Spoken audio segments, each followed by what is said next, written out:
Welcome in everyone to a very special and a very fun and a first time ever episode of American Joyride. I'm joined today by Jason Cooper. He's a former Air Force fighter jet pilot and military officer. First pilot, Air Force pilot to ever join the show. I couldn't be more excited to talk to Jason. Thanks, Dave. Thanks for having me on. I really appreciate it. And before we get started, too, man, I just wanted to say, thanks for what you're doing with the podcast, man. I think there's a lot of power in story. And I think guys having the opportunity to get on a podcast like this and share their experiences, a lot of shared experiences in the military, obviously. Just it helps the community, especially when you have guys on that talk about different organizations that they're involved with or talk about their own personal struggles and kind of how they've overcome it. So thanks for what you're doing, man. It's awesome. Absolutely. I always appreciate that. I'm humbled for sure whenever anyone says that to me, and it makes me feel good. And hopefully, the audience knows that they're also learning something and keeping memories and stories alive. Right from the jump, like I said, you're a fighter jet pilot. We've never had one before. So, we're going to get into so many different questions here. Okay. How did you find yourself in the Air Force as a fighter jet pilot? So I always wanted to fly growing up. I don't come from a military family per se. But I got the flying bug very young. Grew up just south of Seattle in Washington.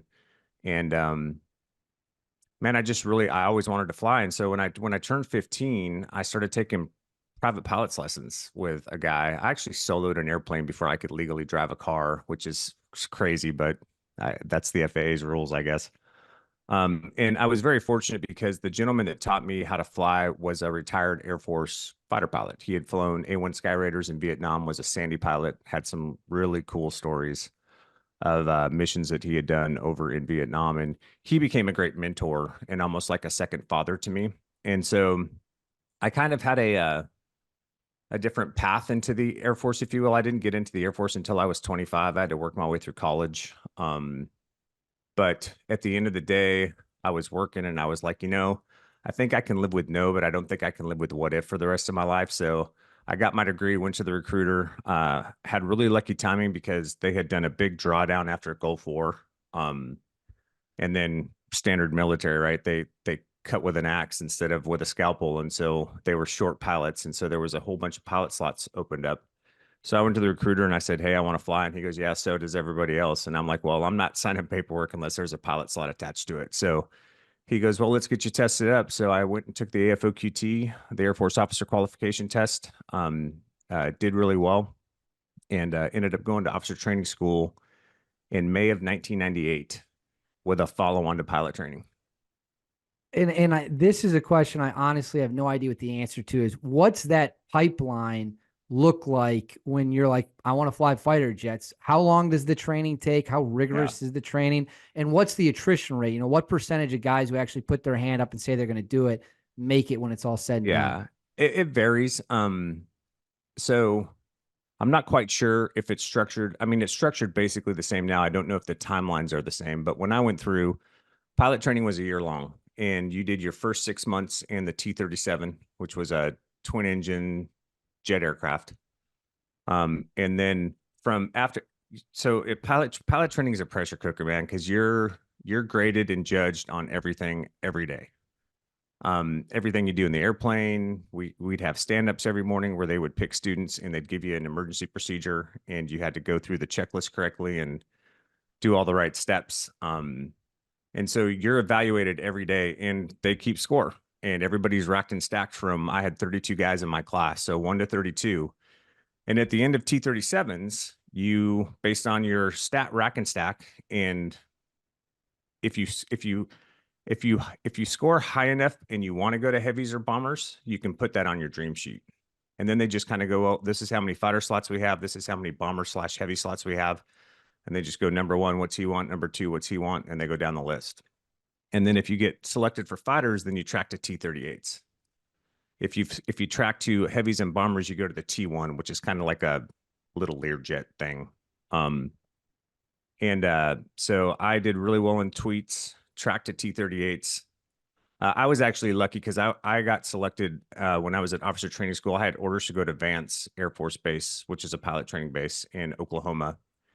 And they had 2 spots open at Shepherd Air Force Base, which is Euro-NATO Joint Jet pilot training. So It's basically a fighter track, only they don't have T1s. It's just T-37s and T-38s at the base, which is awesome because if you get through pilot training, you're basically guaranteed a fighter, but not awesome because if you struggle in tweets or 38s and you wash out, you're done as a pilot in the Air Force. There's no option for you to track to heavies and bombers. And so uh, I ended up getting one of the 2 slots at officer training school for that. And so I was kind of on a fighter track from the get-go. And then again, when you get into 38s, man, we had 5 check rides in each aircraft. You're graded every day on every sortie. You start in just what we call basically like TR or transition phase, where you're just learning how to fly the airplane, take off and land, beating up the pattern a bunch. And then you go into low level navigation, instrument flying. Then you go into basic formation, and then you go into advanced formation. And then at the end of that, about a month and a half before you graduate from pilot training, what they'll do is, again, everybody's racked and stacked, and they'll get the drop for fighters. And there may be, 2 F-15Es, 4 F-16s, 4 A-10s, a couple F-15Cs, whatever the case may be. It's needs of the Air Force. And they go, number 1 in the class, what does he want? That comes off the board. Number 2, what does he want? That comes off the board. So that's how I ended up tracking 2 F-16s. That was going to be my very next question of how you found yourself flying an F-16. Did you want to be in an F-16 above all else? So it's funny, man, because you really don't know. And there's such a difference between the communities and the capabilities of the aircraft. But even as a pilot, and I say that roughly because I was just a private pilot when I got in, I really didn't know like a lot of the differences between the aircraft and everything like that. And so, but as you're going through, you talk to some of your instructors that have flown different platforms. You may have friends in the Air Force that are already through pilot training and flying different platforms. And yeah, I knew I wanted to go to the Viper because it's just one, it's a sexy jet. Like if anybody's never seen it, just Google F-16 Viper. Like it's an awesome jet, but dual role, single seat. I'm an introvert, so I really didn't want anybody in the back seat with me, So, and it's different from like the F-15C, which is air to air. It's a multi-role fighter, so you're doing air to air, air to ground. And yeah, it was the best choice I ever made, and I was fortunate enough to get my first choice. When you talk about the F-16 and its capabilities, is it carrying mostly just weapons to strike ground targets, or if you had to get into a dogfight, No, yeah, it's got both. it's Yeah, got so both? like when we were in Iraq, our standard loadout, it varied between the flight lead and the wingman because we had multiple different air to ground weapons that we wanted to have available to us for different scenarios. But we always were 3x1. So we had 3 radar guided missiles, 1 heat seeking missile, a full complement of our 20 millimeter gun, and then whatever weapons, whatever bombs on stations 3 and 7. And then a targeting pod was our typical loadout. I want to get into it's 1998 when you get in. Yeah. Or I'm sorry, was it night? So at what point are you finally you're locked and loaded? You're flying the F-16. All of training's done. What year? So let me walk you through this because it's a long process, very similar to some of the other guys you talk to. Pilot training is about a year long. After that, you go to this thing called Introduction to Fighter Fundamentals, which is kind of where they start to. It's done in the T-38, which you flew in pilot training. But what they do is they start to run you through a little more tactical type sorties. You do a little bit of air to ground stuff, practice bombing, things like that. More tactical formations, a little bit of what we call basic fighter maneuvers or BFM. And if you pass that, then you go to your training unit. So I came out here to Luke Air Force Base in Phoenix, Arizona for my F-16, my initial F-16 training. Initial F-16 training was 9 months long.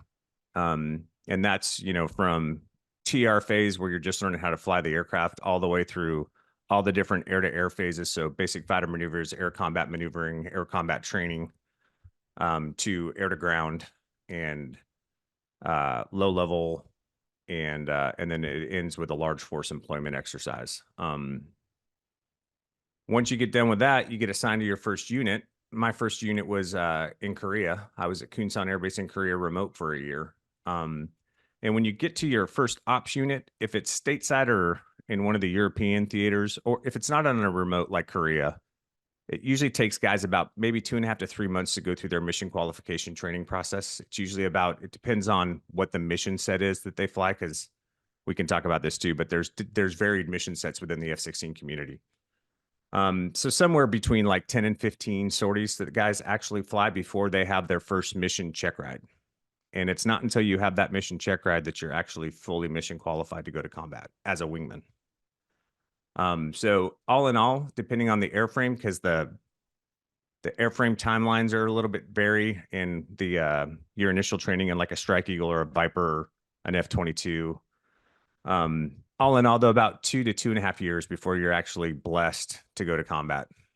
So that would put you at right around about 2000, 2001. Yeah, so I got to my first ops assignment in February of 01, and a little different in Kunsan because you're only there for a year. So the mission qualification training program's pretty truncated because they want you ready to go as soon as possible. So I think I had my check ride probably the end of February, maybe beginning of March of 01. Well, I have to ask now. This wasn't on my list of questions, but because we're talking about Korea and I'm genuinely curious, when it's early 01, I mean, this is 23 years ago at this point, give or Yeah. take a little bit. Was the mission for you guys in the Air Force people to deter and or attack North Korea? Was it Yep. more aimed at Japan? Sorry, not Japan, China. So it's North Korea. It was So solely focused on North Korea.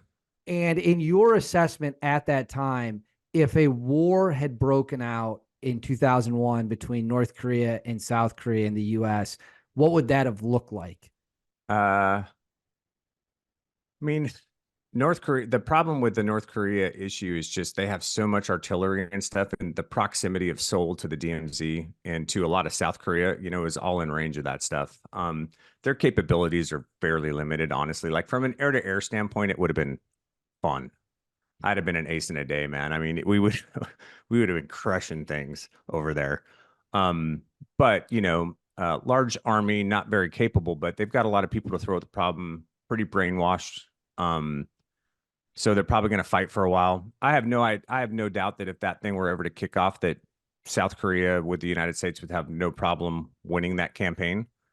It would be ugly at the beginning for sure. But if I'm completely honest with you, when I was there, at least in the time frame that I was there from 01 to 02, it felt like we were there more to keep the South from going north sometimes than we were keeping the North from going south.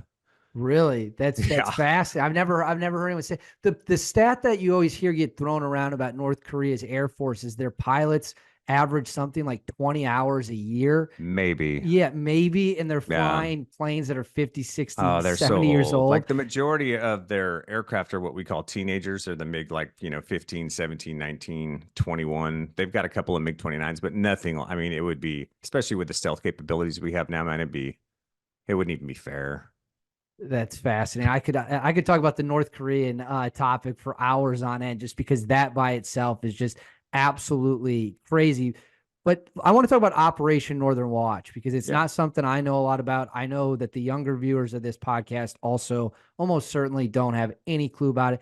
Can you walk us through what that was and what your role specifically was in it? Yeah, so when I left Korea, I went to Shaw Air Force Base in South Carolina, and Shaw primarily was a Block 50 unit. So there was, at that point in time, there were basically two blocks of the F-16, the Block 40 and the Block 50. Block 40 primarily air to ground centered, dual role, but air to ground centric. And then the Block 50 is your wild weasel asset. It's the suppression of enemy air defenses. We're the guys that go out in front of the strike train or support the strike train and try to get the surface to air missiles to come online so that we can shoot high speed anti-radiation missiles at them and put them down. So I was in a Block 50 unit at Shaw. We deployed to Incirlik Air Base in Turkey and went to Operation Northern Watch. This was in, let's see, I got to Shaw in 02. So this was like, I think we left in August of 02 and we came back in, it was either December or January. The squadron actually went out, I think, in like June, but we only had 8 aircraft there because it was actually a pretty small operation. And so half the squadron went for the first half and then the other half of the squadron went for the second half. And I was out there for the second half. After the Gulf War, what the Air Force did, or what the United States Department of Defense did, was they basically had Northern Watch and Southern Watch. So you had Northern Watch guys flying out of Incirlik, and then the Southern Watch guys flying out of Saudi. And we basically took Iraq and didn't allow them to fly aircraft south of the 33rd parallel or north of the 36th. The big issue in the northern part for O&W was Kurdistan. We didn't want the Iraqis carrying out air-to-air or air-to-ground operations against the Kurds in the north. And we also wanted to give a buffer, I think, for Turkey at the time. So we would go out every day for about 6 hours a day, and we would patrol the no-fly zone, which the 36th parallel is basically runs just south of Mosul. So Mosul north of the line into Iraq. So we'd take off out of Turkey.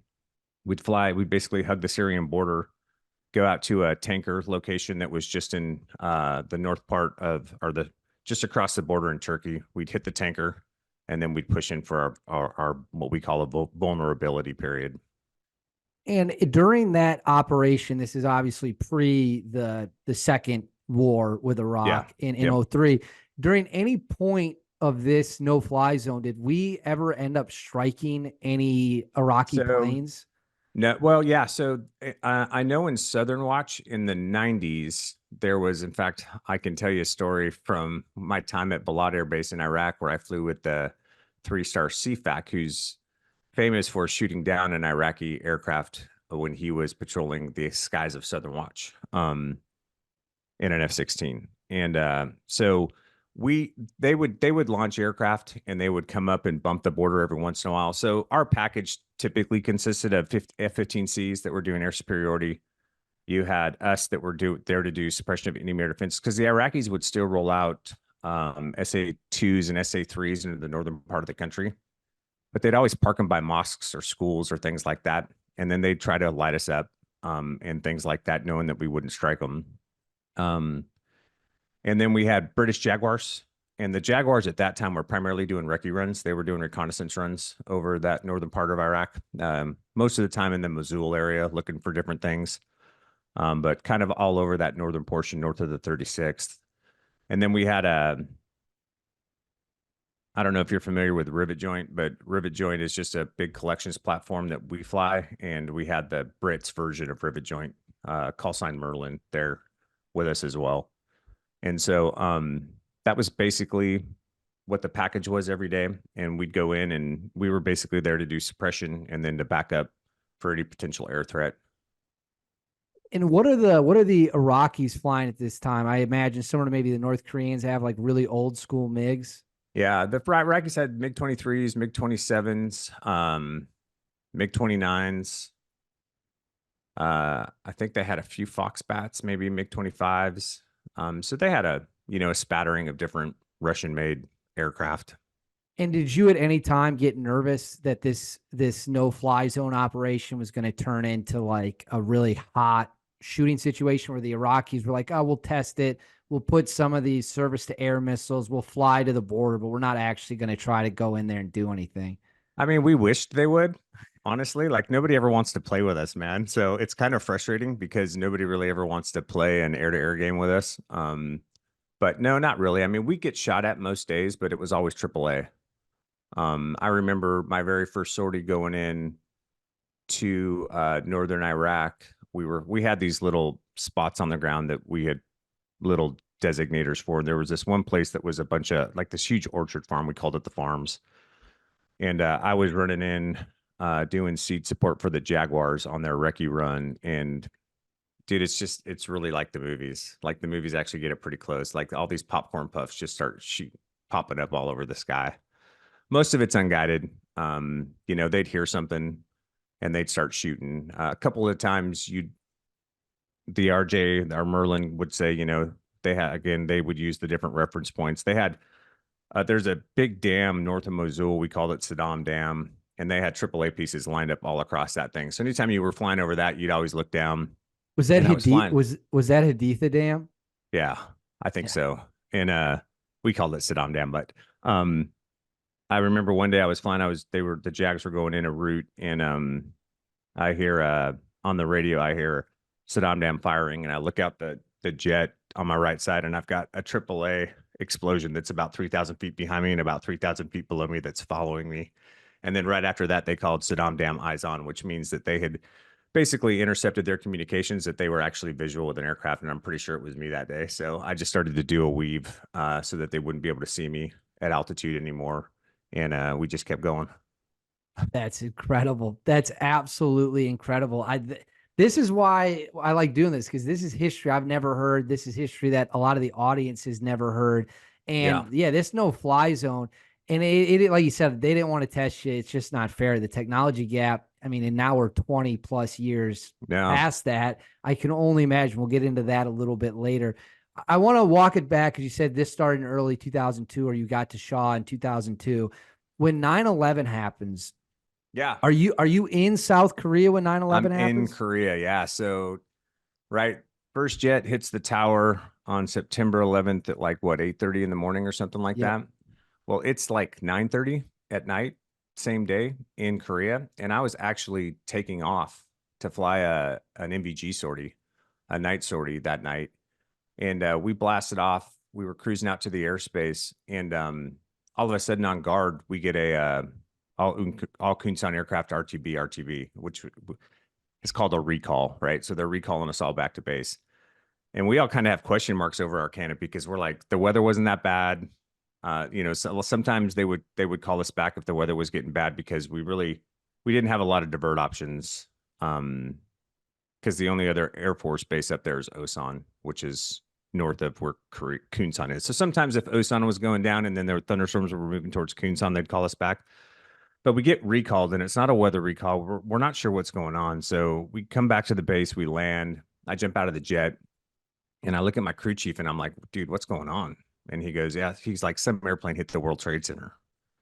So in my mind as a pilot, I'm going, weather's probably bad, probably some dumb civilian that, isn't capable of flying in weather that got lost in the clouds or something and then hit one of the World Trade Centers. So I walk into, I jump on the crew van. They drop us off at maintenance debrief. And I walked in, and when maintenance debrief, there was like this big open area where they had a bunch of tables out and stuff, and they had a big screen TV. And I walk in and I see that clear blue day, all the smoke coming out of this. I think it was the South Tower, right? And when I'm watching the television, the second plane hits the north. And I was like, holy shit. And so I go into debrief, wrap all that up. I walk over to the squadron, and we're all just kind of standing around for the first 15 or 20 minutes. And then our commander comes out and he goes, I want everybody in the mass briefing room in 15 minutes. So we go into the mass briefing room, and basically at that point in time, they put about half of us into crew rest, because we have rest rules. We have to have so many hours of rest before we can fly, this, that, and the other. Long story short is they didn't know what was going to happen, and we were actually the closest place to Afghanistan. So did you think you were going to get spun up to go? We weren't sure. So it was really weird, because at the time, our sister squadron at Kunsan was going through a block conversion. So they were going from the block 30 F-16 to the block 40, and they weren't what we call C coded. They weren't combat coded yet, because they didn't have all their jets and all their guys hadn't been trained. And the U.S. government has an agreement with the ROC, the Republic of Korea, that we will maintain a certain number of assets on peninsula at all times. So we were like, but I will also say this, we didn't know, because the Air Force is super strict and has a lot of rules and regulations until the balloon goes up. And then once the balloon goes up, all that shit goes out the door, dude. And they do whatever they do to get the mission done. So we didn't know, but there was about a 24 to 48 hour period where we were unsure. And at what point did they come in and tell you, you guys are staying here, you're not going anywhere? Yeah, about 36 hours after everything went down. And were you super disappointed to hear that news? Yeah, sure, of course, man. I mean, you train, and there's an opportunity to go, and just because of bad timing or operational considerations, it happened to me in Turkey as well. You don't get the opportunity to go do what you've been training your adult life to do. So and we're going to talk about Turkey very, very shortly here. Before we do, I do want to ask, because I'm not overly familiar, in the early days of Afghanistan, what type of role and how important was the Air Force? Whether was it heavy, I mean, I know there was heavy bombers, but were there also fighter jets that were going in? I know that there were some Air Force CCTs that Yeah. played massive roles in the early days. Can you talk to the audience what the Air Force did? Everyone knows about what the Army did. Everyone knows about all Yeah. these other units, but shine a light on the Air Force's Yeah, contributions so in the we early were days. we did eventually get a bunch of fighter aircraft into there operating out of Bagram initially, I believe. I never flew out of Afghanistan. I spent all my time in Iraq, but so I'm not as familiar. But we had Strike Eagles, A-10s, Vipers. I know there were NATO allies there as well. The French had Mirages. I'm pretty sure the Brits were there with Tornadoes and Jaguars and things like that. So um, but yeah, dude, we're striking targets, doing laser guided bomb stuff, trying to get into, we were trying to hit cave structures with LGBs at the time and doing a bunch of ground support for guys on the ground, responding to troops and contact calls and ticks, things like that. The A-10s were doing great work with straight. I mean, Afghanistan is what has kept the A-10 around for Afghanistan and Iraq is what has kept the A-10 around for another 20 years. And that's an incredible aircraft for It is close ground support. well, and for a low, I mean, that's exactly what it was made for, that low threat ground support environment. I mean, those guys can just do phenomenal work, especially with that gun. The gun on that thing's amazing. I've interviewed some guys from Delta Force who have some stories about A-10s bailing them out desperately when they Yeah. found themselves in some sticky situations. They said you just see that eight. There's a famous one from the early days in Iraq on April 2nd, 2003, and they said you see that A-10 come ripping by, and you just hear that gun go off, and Yeah. whoever was coming up from behind is gone. Yeah, they're done. It is such an unbelievably cool plane. Now to Iraq, when we were trading emails back and forth, one of the things that really set a light bulb off for me of like, oh, that's interesting, I want to dig into that, was you had said that you were staged in Turkey, I believe, getting Yep. ready for the invasion. And then the Turks were like, never mind, you can't fly out here. I cannot wait to hear about this. Yeah, so we were sitting there. The military was ginning up. There was pretty obvious indicators that we were going to make the push. We'd already started moving forces south and north at that point in time. And I don't remember exactly what the time frame is. I want to say it was in November of December before the war actually kicked off, but the Turkish parliament spent like a week deliberating whether or not they were going to let us fly out of Turkey for the war in Iraq. And the plan for us was to stay in place. We were going to plus up the squadron and we were going to fly initial stages of Operation Iraqi Freedom out of Incirlik. And at the end of that week, the Turks turned it off and DOD moved everything to the south. And one of our sister squadrons at Shah ended up deploying to, I think, Saudi, and flew in the war, and we ended up flying home. Now, why do you think? I mean, they're a NATO ally. They're supposed to be on the same side as we are. They're supposed to be helping us, and we seem to Yeah, have issues with the Turks on I a know. shockingly consistent basis. Consistent basis. Why do you think that is, and why specifically in that time do you think that they were like, you can't use our I don't know, man. runways? Just geopolitics at the time, relationships with Syria, um, their own internal issues going on with, maybe terrorism and different factions in their own country. I'm guessing is what led to that. That was also kind of when Turkey kind of to shift away from really trying to stay secular and become part of NATO and the EU and then all of a sudden, over the course of the mid 2000s making this swing in the other direction. So I'm not sure exactly what drove it, but it's the geopolitics of the time, I'm sure.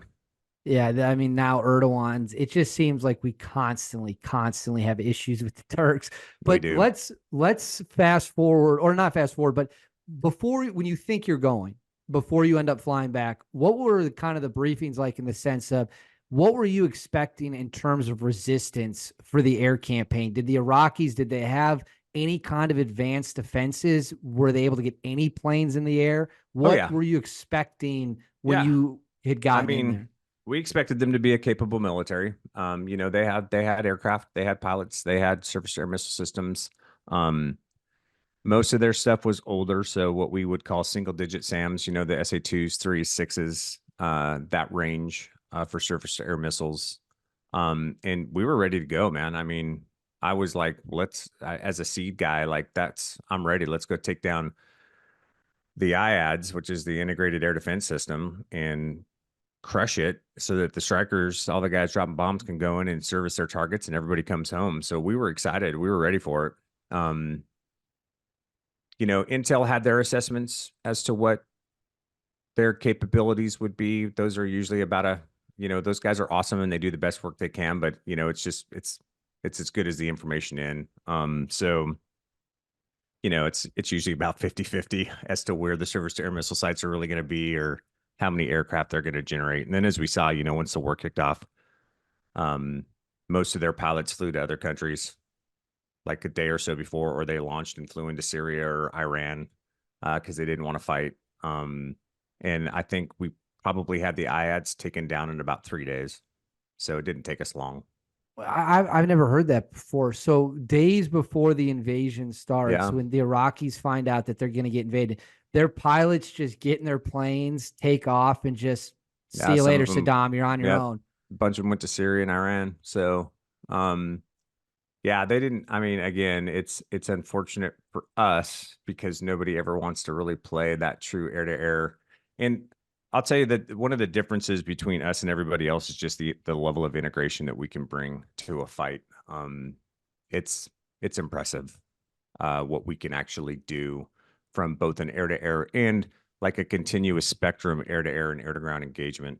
We have some great capabilities. Were you surprised by how how quickly Saddam's uniform military fell? Yes and no. Um, yeah, I mean, I think everybody was a little bit surprised at just how fast the Marines were able to kind of move up the eastern side of the country initially, and how far they got ahead. Um, but and there was resistance, especially as they got, from what I understand, as they got closer to Baghdad. But yeah, not. I mean, again, when we talk about joint effects and joint operations, there is no country in the world that is able to do joint to and we screw it up sometimes too, but there's nobody else that does joint operations to the level that we do. And when you say joint operations, you mean bringing the Marines, the Air Force, the Yeah, Navy, just the yeah. synergy of it all. So I had buddies that, after day 3, they dropped the harms in the HTS pods, which we use for seed, and they started putting bombs up on the Vipers, and we were strikers, and guys that are taken off, and you don't even you have a keypad maybe that you're going to, you don't even really have a mission set. It's not like a standard mission profile where you've got target photos and you're going out to strike a specific thing and you kind of have a specified ingress and egress route. Just taking off and then picking up on the fly calls from JTAX or whoever and coming in and dropping stuff and making bad people go away. I mean, at the end of the day, that's our job, man. Our job is to turn stuff into hair, teeth, and eyeballs. Oh, one of the best quotes I ever heard was putting warheads on foreheads. Yeah. I heard that from a guy in Black Hawk Down where there were no fighter jets, obviously, during Yeah. that battle. But he had a good quote about that. I wanted to talk about the Balad deployment because you said you were in Balad for 6 months. Was that Mm-hmm. deployment? Yep. So what year is that? And just give us a little bit of background before we dig into it. Yeah. So I got to Balad in July of '08 and left in February of '09. So it was after the surge. We weren't doing a lot of kinetic operations. We had really shifted more to kind of what we called NTISR, which was non-traditional intelligence, surveillance, and reconnaissance, and direct support for guys on the ground. So it was a mix of working a lot with the Army. But one thing that we did do and got really good at when we were at Balad was working with the special ops guys. Worked a lot with the Rangers and with the Delta guys who were on the other side of the base from us at Balad. So um, go ahead. Perfect. So this is what I'm curious about. So you're a fighter jet. You're flying an F-16. Yeah. When you're working closely, whether it's gaining intel or it's not maybe as kinetic, or maybe it does go really hot. How does a fighter jet? What do they bring into a special operations situation? Well, I'll tell you a story. I think this will help spell it out a little bit. So one night I'm working a keypad over Baghdad, protecting the green zone. And fairly benign. It's dark. We got goggles on. And basically we've got we're talking to a joint, a JTAC, a Joint Terminal Attack Controller, who's sitting in a TOC, which is a Tactical Operations Center. This guy's probably been in Iraq for 6 months. He knows and we had video downlink with our targeting pod, so he can see on his screen what we're seeing in the jet. And so, he knows all the corners and all the spots and everything. And so we're talking to him about, hey, does this look like anything of interest? No. Does this? No. Just kind of a fairly benign sortie. And then all of a sudden we get called by the KAC on frequency, and they go, hey, we need to re-roll you guys over here. So we go, okay. So my wingman gets rejoined. We grab a tanker. We top off on gas as we're cruising up to Tikrit, which was Saddam's old town. It's probably about, I don't know, 40 miles, maybe north of Balad. So about 80 miles north of Baghdad. And we get on station and get on Fires Freak, start talking to the JTAC, and there's an objective building. And so we had targeting pod contracts at the time. So we were always a two ship. So a flight lead and a wingman. I'm the flight lead on this sortie. My number two put his targeting pod on the objective building. And then I start talking with the JTAC to figure out, okay, what's going on? Like, what is this op about? Where the good guys at? Where the green guys at? Possible, ingress, egress routes that they're going to take to the objective building or off of the objective building. Because what they would typically do is when they would roll to an objective building, they would go in on foot because the noise signature is less. So they would kind of set up in Bradleys typically. I don't know, maybe a click or two away and kind of blocking the positions north and south. And then they dismount on foot. So while my number two is looking at the target building with his targeting pod, trying to see is there anybody on the rooftop? Is there anybody in the courtyard? Does he see anything kind of out of place with that building and then just the buildings right in that area? I'm running the routes. What are their ingress routes? What are their egress routes? I'm looking for spotters on rooftops, snipers on rooftops. Anything that looks like it could be a blocking position, any hot spots on the ground that could be potential IEDs in the targeting pod. I'm doing all of that with my targeting pod. While the special ops guys are waiting for whatever their trigger is to know that whoever they're looking for is there and they're going to go. So we get on station, we're doing that work. And probably about an hour and a half later or so, whatever trigger they needed, they caught. And so they dismount, they start going up to they start working their ingress route to the house, and they go to breach. And when they would breach, we'd have what we called squirter contracts. And I know you've heard that term before, right? So, and what we would basically do is we would just bisect the building. And if it came out the north side in this situation, if somebody came out the north, I owned them. If they came out the south, my wingman owned them. So they call breach. I see these guys go in. And I'll tell you, one of the things that you learn about the special ops dudes and why they're so good is because it's how fucking fast those guys move, man. They are so fast. Like, they are so precise. It's pretty impressive to watch. So these guys go in, they kick the door in, they clear probably a 2-story building home in less than a minute. Pretty quick. But when they kick in the front door, I got a dude that runs out the back. So I call squirter to the north. They tell me to monitor him, which is all that means is I'm going to follow him with my targeting pod, right? So I follow this guy, and he's jumping courtyard to courtyard to courtyard. And on I think it's, if I remember correctly, the east side, it's the Tigris River kind of bounds one part of Tikrit, and they irrigate off it for farm fields and stuff. Well, this guy runs about 150 meters out into a farm fields and lays down in a ditch.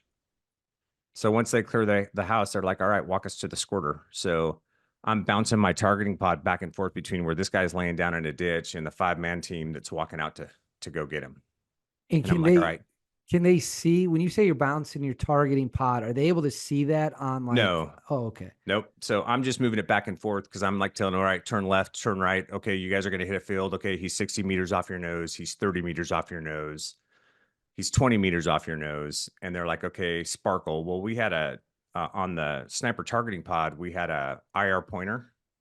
And when you looked at it off the jet with goggles on, it looks like a lightsaber coming off the jet. And so you can illuminate a spot on the ground. So they got their goggles on. I illuminate the spot on the ground that they can see. And so they kind of have a general idea of where he is. I mean, it's a big spot because it's dispersed because of the altitude that I'm at. But they have a general idea now. I don't know this, but the dude's actually laying down in like some reeds or some growth. So they can't see him from their vantage point. but he is prostrate. I can see all of him because he just ran for a mile and is hot as hell, right? So in IR mode, I can see him like nobody's business. And so I walk him out to him, and they ended up killing him, I think. But uh anyways, that's the kind of stuff that we would do with our targeting pods. I found a spotter or a sniper on a rooftop one night and saw the special ops guys go about 2 blocks down to a higher home and snipe the dude before they went in on foot. That was the kind of stuff that we were doing with our targeting pods over there in direct support of what they were of their operations. That's all. See, this I had no idea that fighter jets were capable of doing something like that. Yeah. If you had asked me, I would have been like, I would assume a helicopter or something would have done that. Because walk me through this, because it's a little hard for you. You're making all these calculations, but how fast are you flying while doing all this? So typically we were working in the 12 to 14,000 foot block, and we weren't going very fast. We were only doing about 300 to 350 knots, which Gotcha. for us is not fast. And honestly, the hardest thing that you have to do when you're working the targeting pod is make sure that you have your geometry set so that you don't mask the targeting pod at critical phases. Because there are situations where, like, if you're running away from a target, as the gimbal on the targeting pod is swinging to look back, you can actually get to a place where it can't look back any further because the belly of the jet gets in the way, and then you'll mask the picture that you have. So you just have to be really cognizant of your geometry in relationship to the target and the eagles or the friendlies, and what you want your targeting pod to be able to see as all this shit goes down. If I'm on the ground, let's say I'm a ranger or maybe it's a Delta, SEAL teams, whoever, and we get into a real dicey situation in Iraq, whether it be, oh 04, oh 05, oh 06, 2000, whatever it might be. Let's take it when you were there. If someone gets on a radio and we're like, we need a fighter jet to fly by and drop a bomb on this building that's loaded with guys that are just opening up on us, how long is there always planes in the sky that can respond to that call, or are there Yeah. situations where they got to arm them and go? No. If there's well, if you've already got assets with you, like, dude, if they're on top of their game and they know what's going down and they've already got everything doped out as to who's good, who's bad, and what needs to be hit, you're talking probably a minute and 30 seconds to set up the geometry for the attack, and about a 30-second time of fall for the bomb. Like, you can get it going pretty quick. If they've got to reroll somebody there, it can take some time. Especially if everybody's kind of on top of each other and close. Because here's the deal, dude. When we show up to something like that, when we get rerolled to a tick, we're coming in. We have no idea what the battle space looks like, right? So we always stressed C3 calm, clear, correct, concise, but we also always really C4 calm.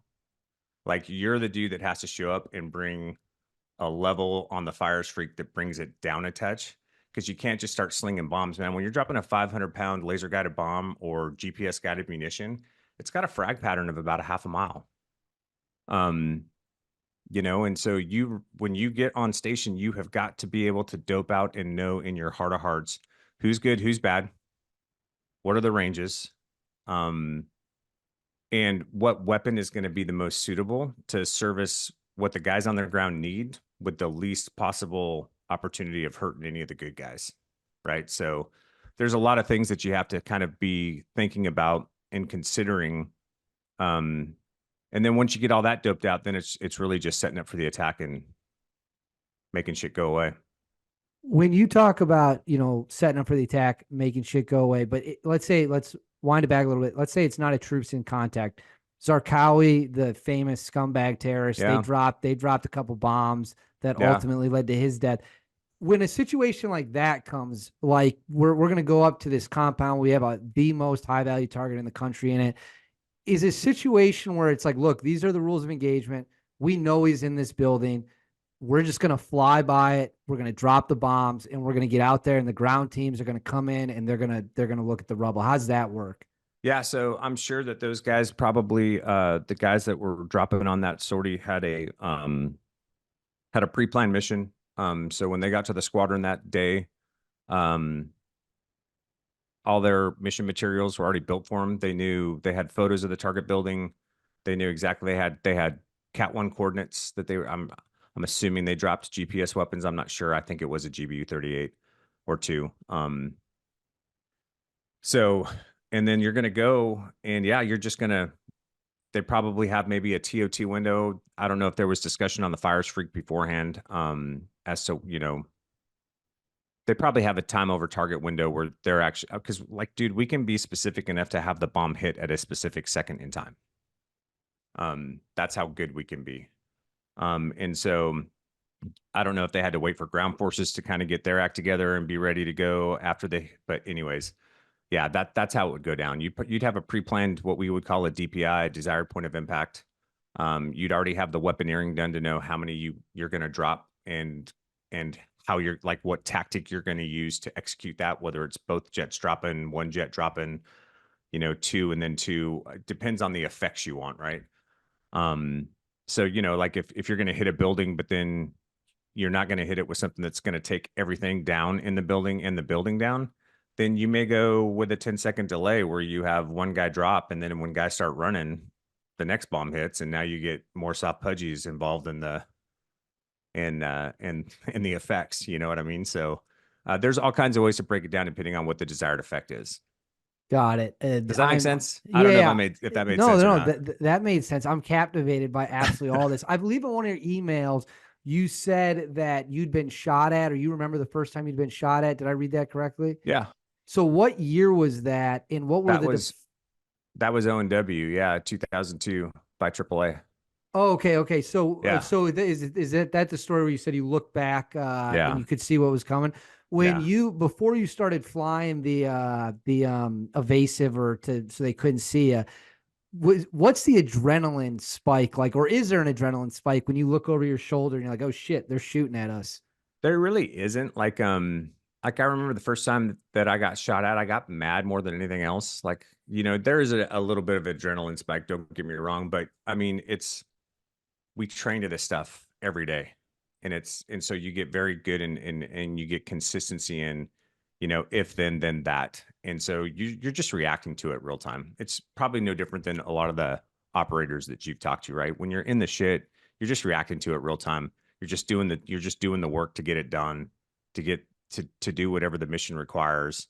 And it really isn't until you're kind of cruising home after you hit the tanker and the nerves have come down that you start to go, holy shit, dude, what the fuck what just happened? What did I just go through? So When you do the Balad deployment, at that point, obviously Saddam's military has been crushed for years. There's insurgents and such. Did the insurgents on the ground, did they have any ability to do anything to a fighter jet in the air? not really. So we would do they would shoot mortars at the base on a regular basis. And then small arms fire or maybe man pads. I mean, Iran was moving a lot. If we're honest, Iran was moving a lot of shit across the border to support AQI. And so man pads was always our biggest concern, just a shoulder fired infrared missile, right? So we would always do combat departures out of Balad. So for a combat departure, what you do is you get on the runway. The jet's as heavy as it's ever going to be because we've got a full combat loadout, full gas. You light the afterburner.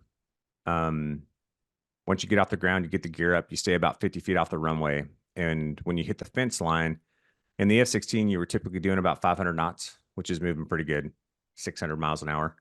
And when you get to the fence line, you do about a 4G pull to about 60 degrees nose high because you want to get above 10,000 feet as fast as possible. So we do about a 4G pull to 60 degrees nose high, and then you just roll over and you check your six to make sure that there wasn't anything coming up off the ground at you because we'd have our chaff and flares armed. So if there was, we had a flare program that we could kick out that would defeat any kind of man pad. And then we'd get above 10, kind of level off, and then start cruising out to go do whatever we were going to go do.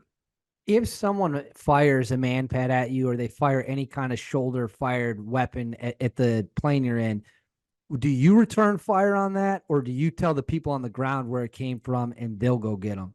Well, the tower would probably see it in a case like that. Never happened to me. I don't know that it happened to anybody, but if it was me, I would have immediately gone into the airspace over Balad called Tuskegee Small. I would have talked to the JTAC. I would have thrown my targeting pod down there and found those fuckers. And then I would have either gotten clearance to drop or I would have followed them until somebody got out there to take care of them with a targeting pod. So whether that was an Apache gunship or, security forces rolling off the base and rounding them up, whatever the case may be. My very first sortie at Balad, I was part of the Advon team, and I was flying with a good friend of mine. He was another weapons officer, Mother Faulkner, and we had to do like a local orientation ride, right? So we had to have somebody from our sister squadron lead us the first sortie that we flew, just to see the how everything works. So we go out, we fly this relatively benign 4-hour sortie, and we're coming back to Balad. The sun's starting to go down, and we're on final, and the base goes alarm red because they're getting mortared. So we suck the gear up because we can't land. We go to Tuskegee Small, the airspace over the top, and what the insurgency didn't know is they had an Army tipsy radar on Balad that could actually, depending on the trajectory of a mortar, could actually triangulate it to pretty high confidence coordinates. So we get up to Tuskegee Small. We start talking to the JTAC, and he goes, "I'm declaring a tick. Stand by for a 9 line." So he passes us a 9 line. He's got good coordinates. We go over there. And at the time, what we found out they were doing was they knew we always had a predator over the base. So what they were doing was they were going down into spider holes, and they'd wait for a certain amount of time, and then they'd come up, they'd throw a couple mortars and tubes, they'd grab it all, and they'd go back into the spider hole.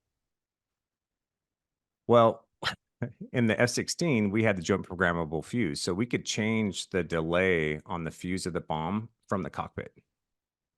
And so when we had Cat 1 coordinates, we just started dropping GBU-38s, which is a 500-pound GPS-guided munition with a 5-millisecond delay, which 5 milliseconds doesn't sound like a lot, but if you've got a dude that's in a hole in the ground that's 6 to 10 feet underground, that 5 milliseconds is basically going to go right into the hole before it goes boom. And so we swung back around. I ended up dropping 5-millisecond delay on the coordinates. Nothing in the targeting pod. You can't see if nobody's there, right? But security forces went out the next day and found body parts in the crater. So we got them. That's epic. That's extreme. That's the kind of stuff we were doing, man. That's so once you drop a bomb in a situation like that, you take out that area. I'm assuming they probably didn't return and try that again from the same location. They must Not have the moved. same location. No, they would move. Yeah. That's And crazy. yeah, over the course of time that I was there, like the amount of attacks that we had continued to kind of get less and less. Yeah, and like you said, it's not like they could do anything to stop the aircraft that's in the sky. I've got to ask because you brought up the vehicle interdictions.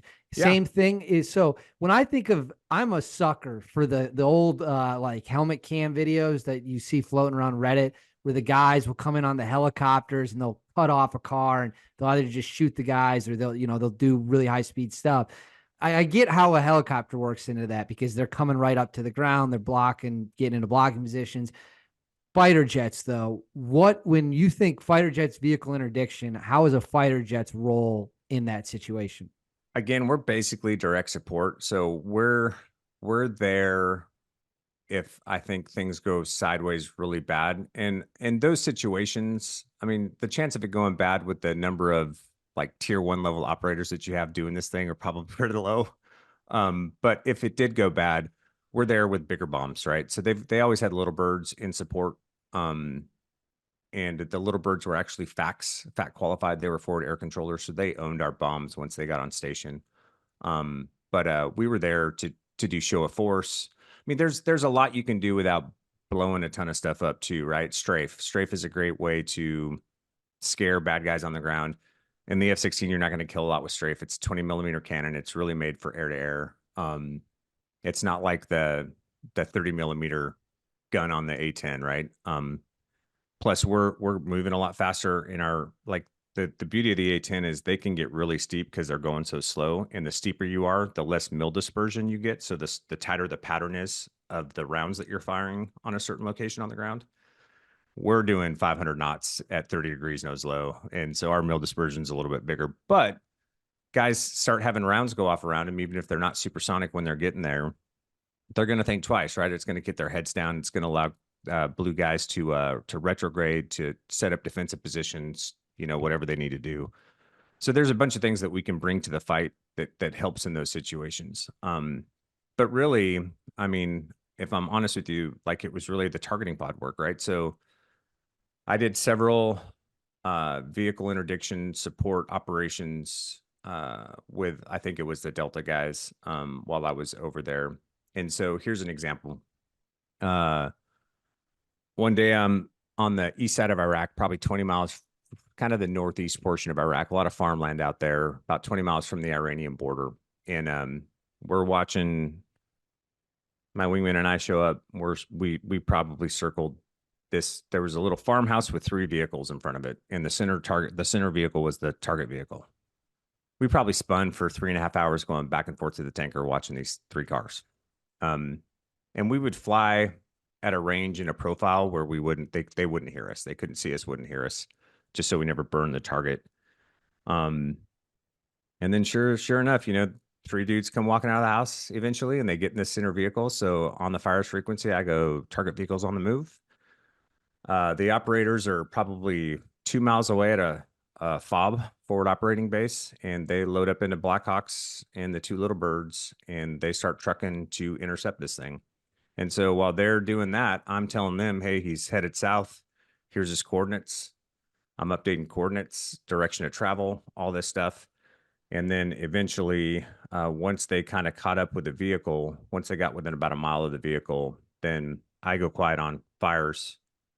The Little Bird guys are the facts, so they kind of own everything from that point. And then I just get to watch the show go down. When you say they own everything, like, does that mean that if they tell you drop a bomb right now, that they're dictating what gets fired and where it's going to be fired? Yeah. I didn't realize that.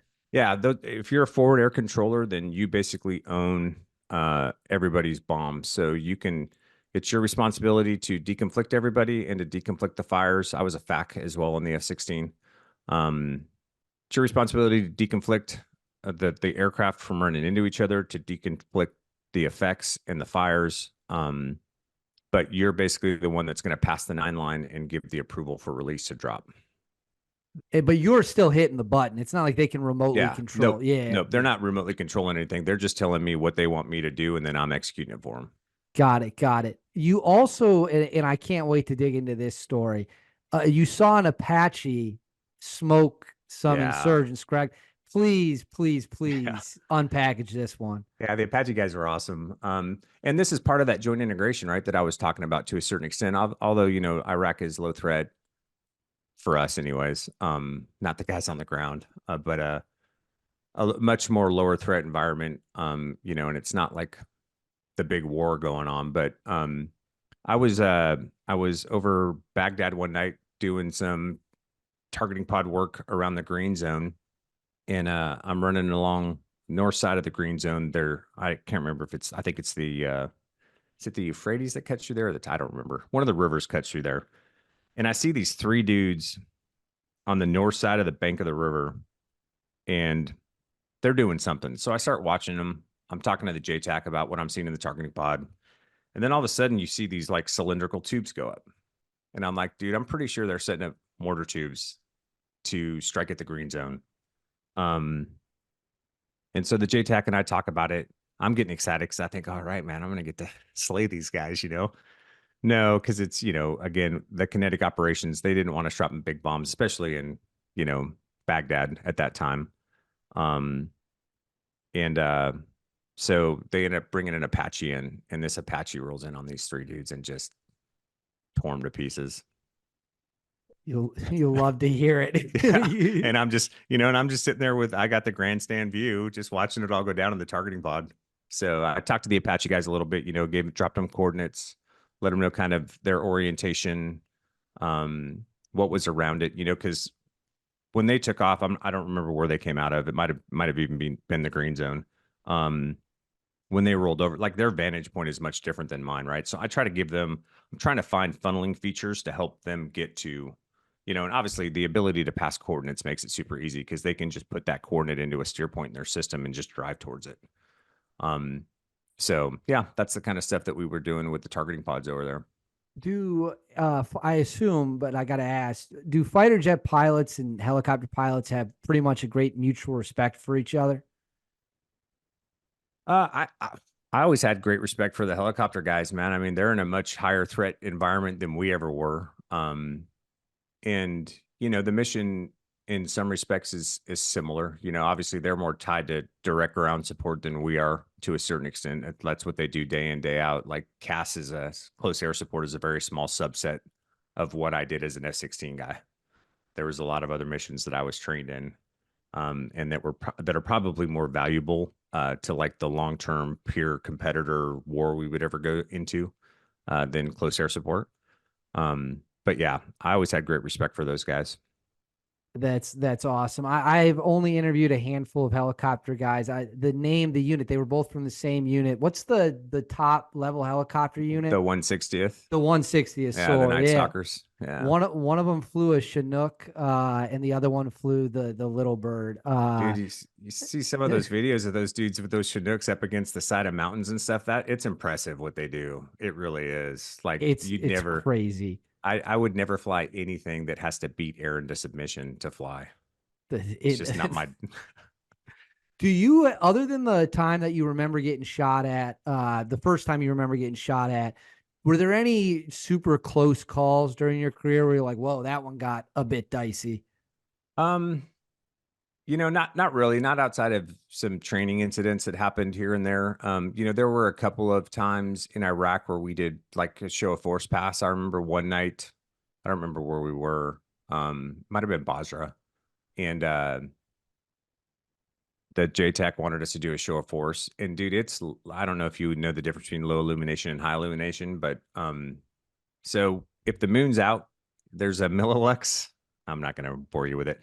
If the moon's out, and you've got goggles on, it's like the sun being out. Like you can see the ground, you can see detail. The goggles are awesome. If the moon's not out, it's low illum. And if there's not a lot of cultural lighting, it gets really dark, which is fine. But when you're in an F-16 and you're downhill at 500 knots and you can't feel sensation around you at all, and you can't see the ground that you're screaming towards, it can get we call it black hole effect. It can get really uncomfortable really fast. And so they wanted me to do this show of force one night in along this road, which is fine. It was fine, but total black hole effect going downhill. I'm really flying the thing off of the radar altimeter and the heads up display because I really don't have a good gauge for how far away I am from the ground. And I can't see power lines. I can't see trees. I can't see any of those types of things, right? So I'm just trying to line up on the road, go downhill, get really low, really fast, make a whole bunch of noise. But yeah, I mean, again, it was a pretty low threat environment for us after the war. With the stuff that we did over there for the most part. I mean, most of the guys that we lost are really good. I lost one of my best friends in Iraq on a strafe pass. I don't know if you remember that, but Troy Gilbert, he was, there was a special ops team that was following an HVT and he pulled into this is how I understand how the story goes. They were following him and he pulled into a town. And so they had the Predator stay over the top. And when he came out of town, they were going to grab him. And the helicopters landed in a field and one of them had a hard landing.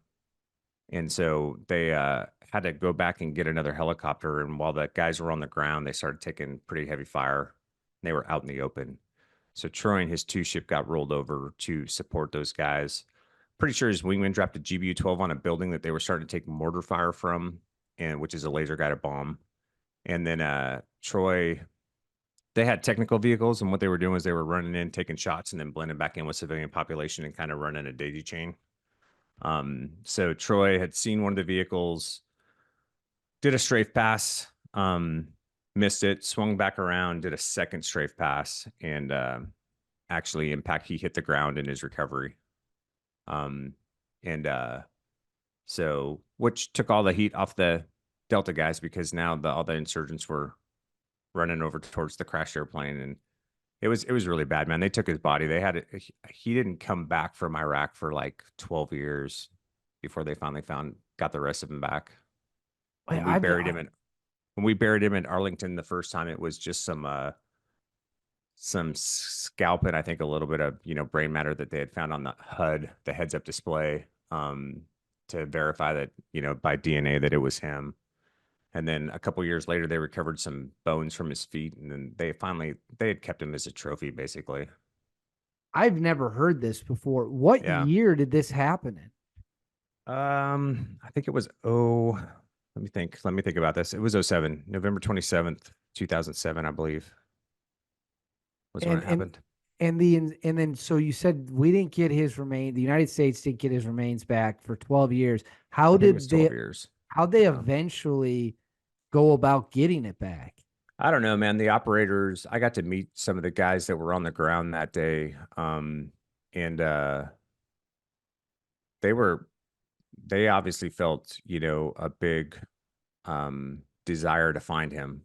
And I know they had been trying for a very long time to do it. And I'm not sure what pieces finally came together for them to do that. But, I'm sure as they broke the networks down and stuff like that, and, oh, this guy's got this or this guy's got that, they eventually caught up with the guys that had him. So, That makes me so angry that yeah, these people would I carry know, right? a guy's body like that. I mean, war, people get killed, innocent people are Yeah. going to die. That's just what happens in war. Keeping someone's body, not to go back to Black Hawk Down, they drag those bodies through the street too. And Yep. it's just the most disgusting. It's not even animalistic. It's just downright evil to do something like that. It is. Well, and I think that that's what a large amount of, we're pretty sheltered here in the United States. And you don't really, you've, it gives you a good idea of what the mindset of those people actually is, right? Like, I mean, it's pure. So some of those people are pure evil, man. And what people don't recognize, I think, sometimes is that evil to that level really exists in the world. And we're pretty sheltered here back in the States. And they don't realize why guys like, the spec ops dudes and the tier one guys that you talk to are required, and the shit that those dudes have to go through, to do what they do for their country to keep all of us safe back here. I could not agree. You are 1000% correct with that assessment. There's no question about that at all. I am so happy you just shared that story because I had never heard that. And if we keep sharing stories like that, that keeps the memories of everyone who was lost. When this interview is over, I'm definitely going to read as much as I can about that. That's mind boggling to me.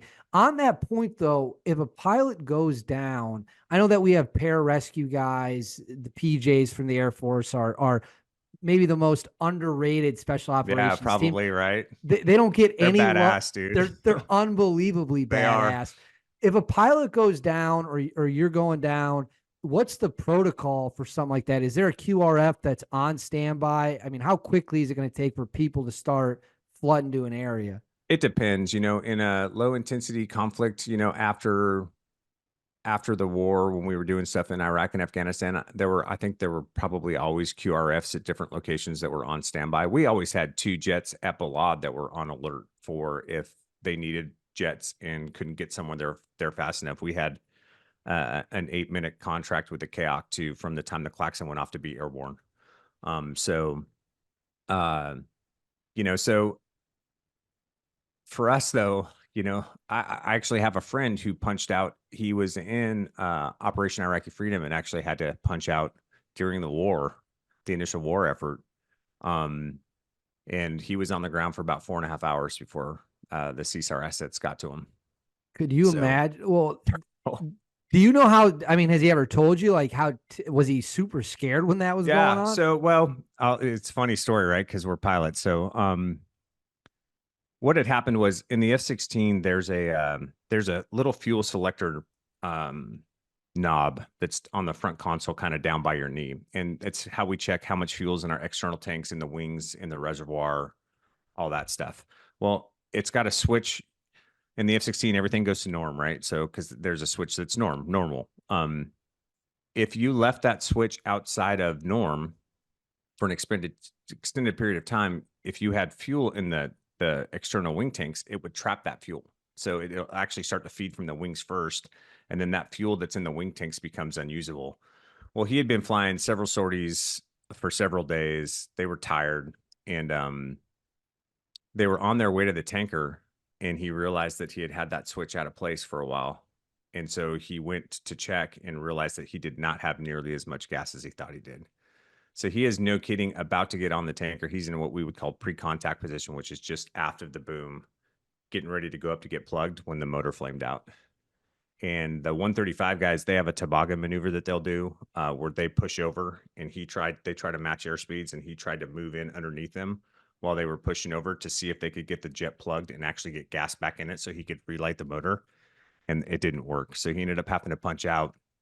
And to hear him tell the story is pretty awesome because he goes, dude, I'm in this chute. It's night. It's dark. And he was kind of on the west side of Iraq, kind of out in the desert area. So he wasn't over like a populated area, right? Because most of the ticker tracks were away from all of that stuff. And he's like, I'm hanging in the chute. I see my jet hit the ground and explode. And he goes, and all I can think about is I'm never going to fly an F-16 again. That was the only, he's like, that's the only thing going through my head. Not like all the PLF stuff we're supposed to do, like, canopy, visor, mask, seat kit, LPU, 4-line prepare, land, checking grabbing his seat kit once he hit. So anyways, that's what he was stressed out about. But then when he got on the ground, yeah, I think it set in, and he just evaded and hid for a while and got on the right frequency and until the CSAR guys could get there and get him out. Do you have a sidearm with you? Did you have like a Beretta 9mm or something? Yep. Yeah, we flew with a Beretta and 2 extra clips. That's all we had. And if I assume that, like, if you find if a fighter jet pilot finds himself in a situation where he's firing a handgun, things have probably gone it's horribly gone bad wrong. For you. Yeah. Yeah, especially in that scenario, because it's not like they're gonna, hold you till the war's over and then turn you back over to the country, right? You're probably gonna be on TV with getting your nugget. I think most of us were resigned to the fact that if anything like that ever happened, we were gonna go down swinging. For sure. They did take some American POW pilots in the first Gulf War, right? They did. That eventually got repatriated. Yeah. Yep. I've watched some cool documentaries on those first Gulf War fighter jet pilots you can find on YouTube for anyone watching this. They're very interesting. When your time flying comes to an end and you're not, it's not 08, the sorties, the targeting pilot, like you're out of the intense stuff for you. Did you miss it, or were you okay being like, I did that, it's time to move on to the next thing? Like when I got out of the Air Force, or just when we got out of that training cycle? Well, let's do both. When you got out of flying the F-16 in Iraq, and you'd flown for the last time, where you were helping troops in contact, you flew for the last time, doing targets, whatever it might be. Yeah. Did you miss? Were you like, man, there's that real world aspect to it that you always miss to a certain extent, because you feel like you're actually doing something worthwhile. We had a sign up in the squadron that said your mission today is an 18-year-old with a rifle. Like, that was our mindset every day. That was our mission. Our mission was to protect those dudes on the ground and to make sure that we gave them whatever they needed to be effective and to be safe. And so that was our focus. And I think that there's, deployed ops, while it sucks to be away from family and stuff, there's a battle rhythm to it that I think it becomes very comfortable. And so there's a part of you, I think, there's a part of me that'll always miss that. That said, I will tell you that the sustained deployed operations that we did between Iraq and Afghanistan, and I can't talk for the other communities, but I can talk specifically to the Block 50 community in the F-16, was pretty detrimental to our level of our ability to execute at a high level for what we called our doc statements, like suppression of enemy air defenses and those types of things. Because our spin up rotation was, you'd go to the desert for 6 months, you'd come home, you'd reconstitute for 4 months, you'd have about 6 months to do training, which was mostly upgrades to upgrade guys to flight lead or instructor or things like that. And then you were right back into spin up to go back to the desert.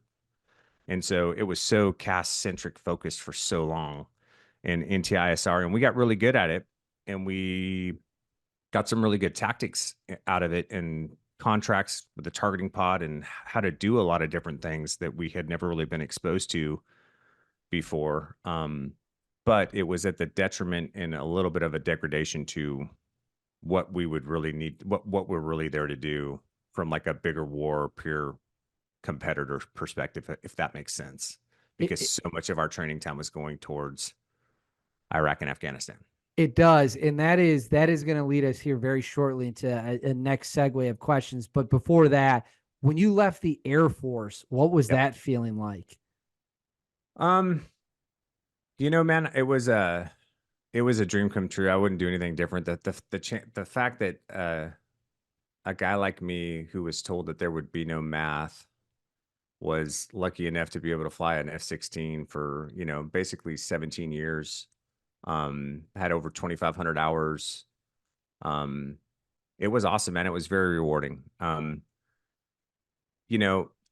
Disappointing at times because I never had the opportunity, like some of these guys that you've talked to really got an opportunity to execute their trade fully into a high level. And sometimes I feel like that didn't happen because what we were doing was such a small subset of what I was actually qualified to do.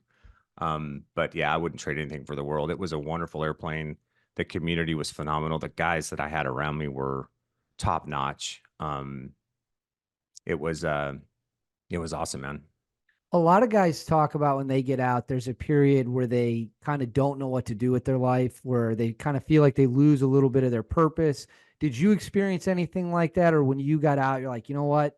That chapter's Yeah, closed. I'm okay with where I'm at. I think we all do. I think we all do to a certain extent, because especially if you stay in the military for any amount of time, there's a uniqueness to it, and it's what you know. And the civilian world in some respects is sometimes very different in just expectations and people and things like that than you're used to.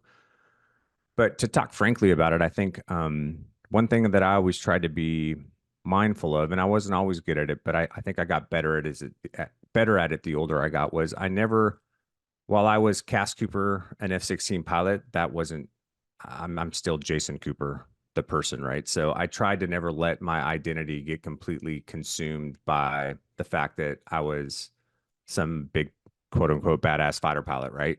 Um, and it's very easy in those higher functioning, higher skill level teams, I think, for guys to kind of let that become all consuming, and it becomes such an identity and such a piece of who they are, that's really the gap that they fill when they leave, right? Because it's been who they were for so long, and now that they're not sure who they are anymore because they're not that, right?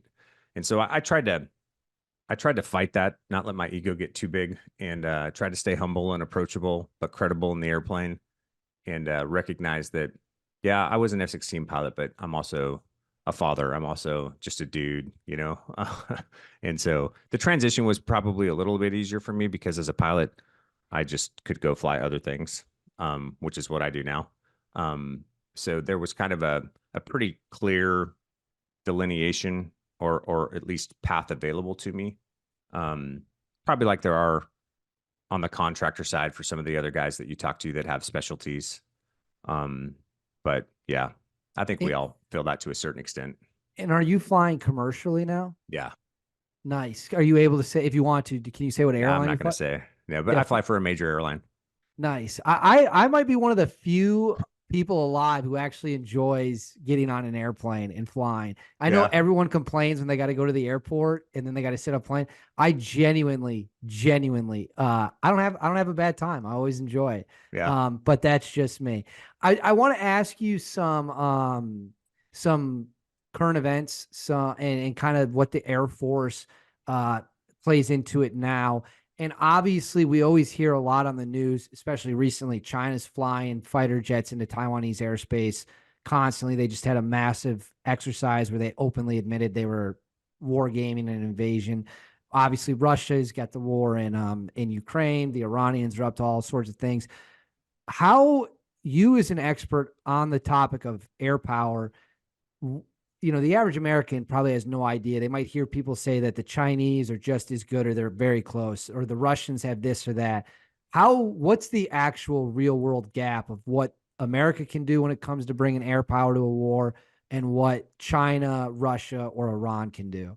Sure. Well, let me say it depends, and you probably never truly know until you actually get the chance to hit a merge with somebody and then figure out just how good they are.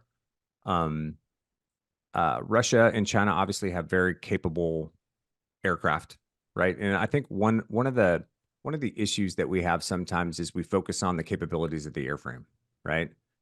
Well, the airplane doesn't matter. The dude that's in it is the guy that's going to make it happen or not. And you don't have to necessarily be in the best aircraft to win in an engagement. If you know what your strengths are, if you have more experience, if you know how to fight in a particular way, you can do some really good work. So, the biggest difference in a training perspective, and this is what I used to always tell my young guys, because we get a brief from Intel about the Su-30 MKK and all of its capabilities and this, that, and the other. And don't get me wrong, dude, they're very capable aircraft, great radars, missiles. It's going to be a fight, right? But I used to tell my young guys, you're an American trained fighter pilot. Like when you hit the merge with an adversary aircraft, you win. That's it. There's no second place when you merge, man. You win by default. You have to win. And if you can't win, then you probably fucking deserve to die. And that's the kind of mindset we try to build. But the difference in the tactics is the Russians and the Chinese, as far as I know, I don't know if anything's shifted because I've been out for 6 years now, but doctrinally, they're very dependent on what we call GCI, ground control intercept. So they have, a guy on the ground with a radar or their version of AWACS or whatever that's going, hey, you need to go over here and you need to target these guys. We don't do it that way. We're very fluid in our execution. It's not rigid at all. And in the fighter pilot community, you make your money on being able to make really good, smart audibles and change flow decisions, tactics, real time to match what you're seeing from an adversary. And we're very good at it. And so, they're being controlled primarily by AWACS. For us, AWACS or any kind of GCI is really just a support asset to what we're trying to do. So they don't tell me where to go. They don't tell me what to target. They're there to support my game plan. So there's a level of fluidness that comes in our execution, especially like in an air-to-air tactical realm, that they don't have, and that's a huge advantage for us. Huge advantage for us. And I'm so not well educated on when it comes to the fighter or stealth bombers. But one of the things that when I read about things or watch the news, it seems that what really is keeping the United States so far more advanced is the amount of stealth aircraft compared to the rest of the world. I mean, as far as I know, China just for the first time ever put their first stealth bomber. Yeah. And who knows how good it is. And who knows how good it is. How important is the fact that we have F-35s, F-22s, the B-2, B-21s, and they just don't have it in large numbers or don't have it at all? Well, it's critically important in a couple of different respects. So the issue with stealth is that in order to stay stealthy, you have to carry everything internally. And they don't have a lot of room on the inside of those airplanes for things, So the problem with stealth, or one of the drawbacks of it, is you don't have a lot of missiles to take to a fight, right? So, we're in an F-16. If I'm going to do straight air to air, I can go out with 5 AMRAAMs and a one AIM-9X heat-seeking missile. And across my 4-ship, I've got, 20 AMRAAMs, radar-guided missiles to throw down track. You're not getting those same numbers with the internal carriage capabilities of an F-22 or an F-35. Super stealthy. And what most people, I think, on the civilian side don't realize is those guys actually get a lot closer to shoot adversary aircraft than you would think, because they only have so many missiles to give. They try to get close so the missile has a higher potential to kill than by shooting. If you shoot farther away, you can run the missile out of energy. If they maneuver, it may not catch up to them. Different thing. They get really close when they shoot, so that PK of that missile is higher. And the issue with Taiwan is always going to be the tyranny of distance, right? It's just amassing not just the force, but the supplies you need, the number of missiles, the number of bombs and things like that you need in order to mitigate the potential number of numbers that could be coming, across the strait. That said, like the F-35 is phenomenal. And let me think what I can say here. What I'll say is the F-35 was never meant to do 4-ship operations like I was in the F-16. Um, I don't know. I have no, but if you read the papers or if you follow defense industry news at all, there's a number of companies that are testing subscale stealthy style drones.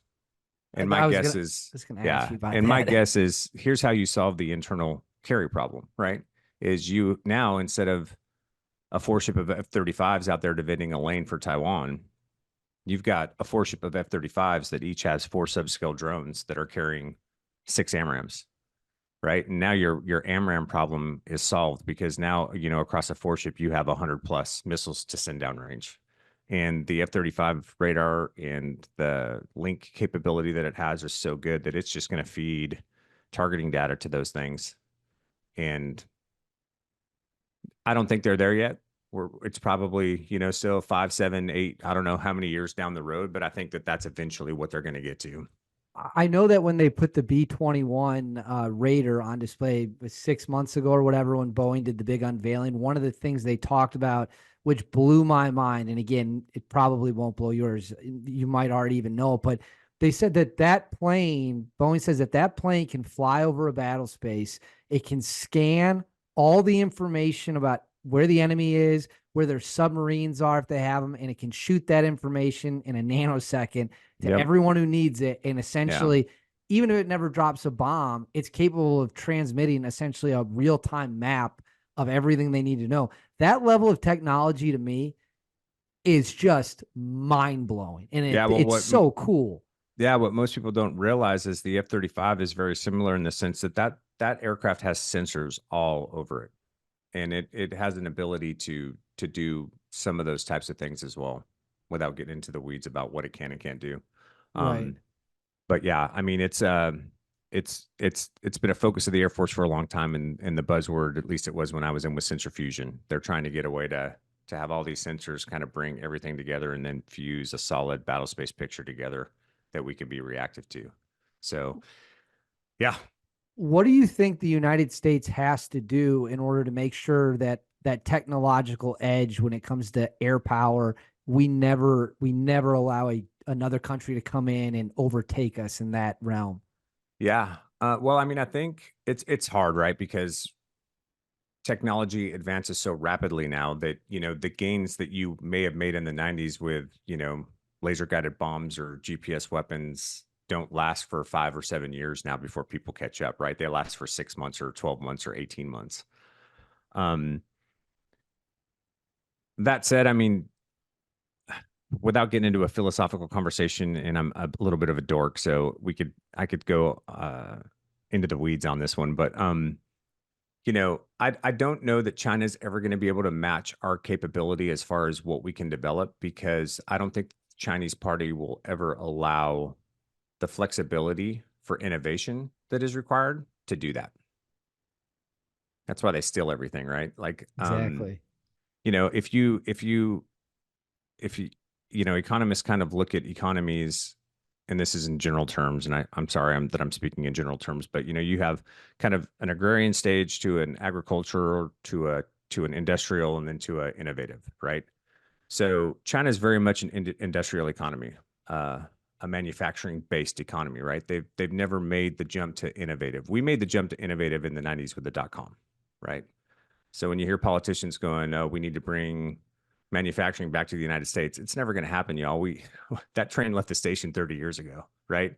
And you see it now with AI, right? And all these other things, right? We're an innovative economy because we have the freedom of expression to go try that stuff, right? There's nothing regulating folks away from coming up with new things and having ideas. I don't think with the current structure of the CCP that there's any way that they ever make that leap. And that alone will always keep us ahead, Number one, in I my agree with estimation. I agree with you My very humble much so. estimation. And I know there's been a lot of news reports that the Chinese military might not be nearly as ready and capable as Xi has been led to believe because of gross incompetence down the Well, look at ranks. yeah, look at Ukraine, man, right? So we think Russia's this powerhouse. And I'll never forget this because um as a weapons officer, I had to understand how the army does things to a certain extent. And when you remember when Russia was lining up to go into Ukraine at the beginning, I don't know if you remember, but the media was talking about how they were lining up all these battalion tactical groups, right? BTGs. That BTG term was used over and over and over again. And that made absolutely no sense to me because the Russians follow us doctrinally pretty close to how we. So like the hardest thing to do in, and I'm going to talk army now, even though I'm not an army guy. And so if the army guys want to throw spears and I'm wrong, you can tell me. But um, like mass armored movement is one of the hardest things to coordinate, right? Because there's a huge command and control piece to that that has to be established, right? And the fact that the Russians, instead of staying with like, a corps to division to echelon to battalion to whatever that structure is, they just lined up a bunch of BTGs and pushed the go button because they thought it was going to go like Crimea did, and they were going to meet no resistance. And then everything fell apart, right? So I think we tend to overestimate the capabilities of our adversaries to a certain extent, which I'm fine with. Let's keep doing that. Let's train to the scariest environment imaginable, right? Let's make the worst assumptions and let's train to that level of execution and to that level of threat, because then when it's not, we're just going to have an easier time. That is that's the classic saying, prepare for the worst, Yeah. hope for the best. Yeah. I know that's very, very cliche. I only have two more questions left for you. When it comes to foreign adversaries, is China the one that Americans should be the most concerned about, or is it a different nation? Yeah, I mean, I think, any of that could change overnight with newfound nuclear capabilities. I think right now it's China, in my humble opinion. I mean, I'm not a domain expert in any of this, so take that for what it's worth. But what I would say to people too, though, is just recognize that really outside of China's inherent nuclear capability, they're really a regional threat. Like, this is the other thing that separates the United States military from any other military in the world is our ability to project power. We can, dude, we can pick up and move the entire air forces and wings in 48 hours. We have Crazy aircraft carriers that can be on location in 48 hours. Our ability, the cargo logistical abilities of the Air Force and the Army to move things into a theater and set things up super fast to support sustained operations is second to none. The ability for us to refuel, like our ability to project power is so unmatched that until somebody comes close to being able to do that, it's hard for me to consider outside of nuclear like a real present threat to the shores of the United States, if that makes sense. It totally does. And I actually agree with you 100%. That's why I always get a little bit of a chuckle when people talk about this country is going to do X, Y, and Z to the United States and they can barely move. I mean, war in large degrees is about logistics. And if you can't move food, fuel, weapons, men, ammunition, you're not going to win any war against a powerful nation. That's and there's nothing to suggest the Chinese, as far as I know, have the logistical ability to do all of that because they've never been shown to do it before. Not to say they couldn't do it. Right. They just haven't done it.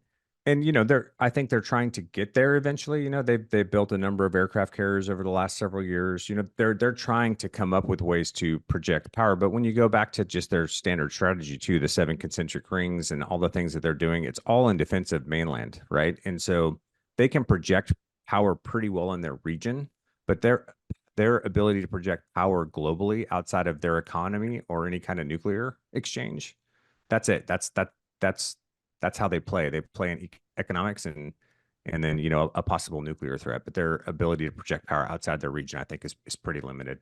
Well, this has been a fascinating interview. I know I said I had two. I actually have two more now. I got one from the fans. I got one from the listeners, and then I have one that I'm just curious about. I'll go with the one from the listeners first. Do you think there'll ever come a day where something could be designed where we have drones, but could there ever be a pilotless, full-on fighter jet aircraft that's controlled from the ground? Yeah, I think there will be eventually. I don't know what that horizon timeline looks like. But yeah, I mean, I think you could. The hard part about I mean, you could use drones now. Like, so let's say we went to war with country X, right? If you had baseline ingress egress routes and targets to strike, and you just want something to run that ingress egress line, survive, maneuver as it needs to, drop the bombs, and then come back, you could do that now. Um, it's it's the dynamic pieces of it that I think will delay the ability. I mean, because you really need some kind of an AI platform that would you could trust, but that would also be self. Because like when we were talking about air to air execution, right? There's so much that goes into real time um, making flow decisions when you're trying to execute an air to air game plan, right? And so it depends on the number of adversaries, how the adversaries are maneuvering, what becomes the closest leading edge threat that you need to target, and whether you're doing offensive counter air or defensive counter air, like what are you protecting targets on the ground, or do you have the ability to run in retrograde? There's all these pieces that go into it, and you're making decisions like on split second timing, right? Like, dude, and this is the bad thing about flying fighters is you're doing 650 miles an hour with no reverse option. So, the closure's 10 miles a minute, sometimes 20, depending on well, it's usually about 18 miles a minute. That's how fast you're closing with adversary aircraft. And so time compression happens fast, and you have to make really quick decisions based on the information that you have at the time. And that'll be the hardest part for them to ever, I think, figure out how to do to make something like a standalone that could do air to air, air to ground, because it's a very dynamic environment, especially when you start to talk like basic fighter maneuvers and fighting. Because one of the hardest things to teach young guys when they first get into fighter aircraft is how to think three dimensionally. Because there's really no left, right, and up, down, dude. It's just where do you need to put the fucking nose of the airplane to kill something and make it go away, right? And that's like And so, that's like in that YouTube video where you're like, you got to get on him and kill him as fast yeah, as you can. And yeah, that's a right. fascinating mindset to have. I mean, it's correct. But you have to have that mindset, because if you merge with an adversary aircraft, if you don't have him dead in about 30 seconds, his friends are coming. And now the opportunity of you getting out of there alive is diminishing by every second. So you have got to kill things quickly, because there's something else out there for you to kill. Like, you've got to get on to the next thing. Or if you're trying to strike a target and you get jumped, you got to handle those guys, because you still have to get to your target. You still got a TOT window to make, right? You can't fuck around with the guys. You got to get them out of the way so that you can actually go kill what you were supposed to kill. So, yeah. Absolutely. Okay, this is going to be the last one. Have you seen the Top Gun movies? Mm-hmm. Yeah. Part one. What do you think of the two Top Gun movies? Just general analysis. Sure. Realistic or not? Yeah. So, I mean, Top Gun was big when I was growing up, and I loved it when I was a kid. Top Gun 2, Top Gun Maverick, I thought was really good, like from a cinematography perspective, like the visuals, like that's probably as close as if you've never flown a high performance fighter aircraft before. They did a really great job of kind of showing just how like, I don't know, the G's and how hard on the body it can be. It's a workout sometimes. But the tactics and stuff, man, it's just like, so they took 2.5 weeks to basically plan a 4-ship low-level pop attack. I would have a flight lead guy, in the flight lead upgrade, do that, in 12 hours and then go fly it the next day.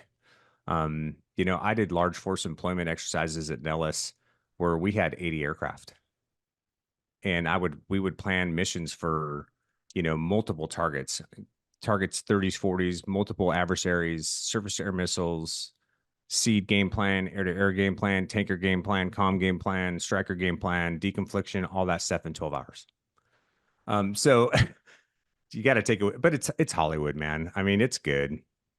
We actually, do you mind if I plug my podcast for a second? Yeah, absolutely. Yeah. So we actually, if you want to listen to my thoughts on Top Gun Maverick, go to the B1 Change One podcast. It's available on all platforms. We actually did a whole episode. I've got a Strike Eagle Wizzo that's my co-host, and we went through. We focused on Maverick, Hitman, Bob, and Rooster, and we just kind of talked like, would these guys really exist in a squadron? Like, I'm here to tell you right now, Rooster would not have been on that flight. It would have been Hitman, because he was probably the best pilot in the group. but we talk about all that stuff, and then we talk about it in the context of our podcast, which just kind of focuses on defining personal values, integrity, resilience, how to build skills to be effective as a man in life.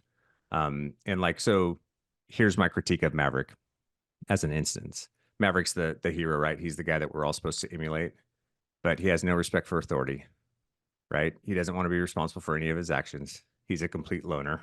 He can't manage his personal or professional relationships, and he's completely stuck in his past. Really? Like, that's the guy that we're all supposed to strive to be. So, anyways, there's my 2 cents on Maverick. Wasn't he never gets promoted in like the 35 years between the two movies, right? Yeah. And I don't he's in the know. Navy for like 40 years and never gets a promotion. Yeah. Well, he's in '06, right? In Top Gun Maverick. But I don't know how it works in the Navy, but in the Air Force, if you're in '06, you peak out at 30 years. Like, you're done at 30. So I don't even know how he was still in the Navy, but whatever. So here's my question. Here's my question about Maverick. I saw the movie in theaters with my girlfriend. I loved it. I thought it was excellent. But the one thing they're clearly bombing Iran in that movie. Like they never name them. It's so obvious that that's who, because of the F-14s.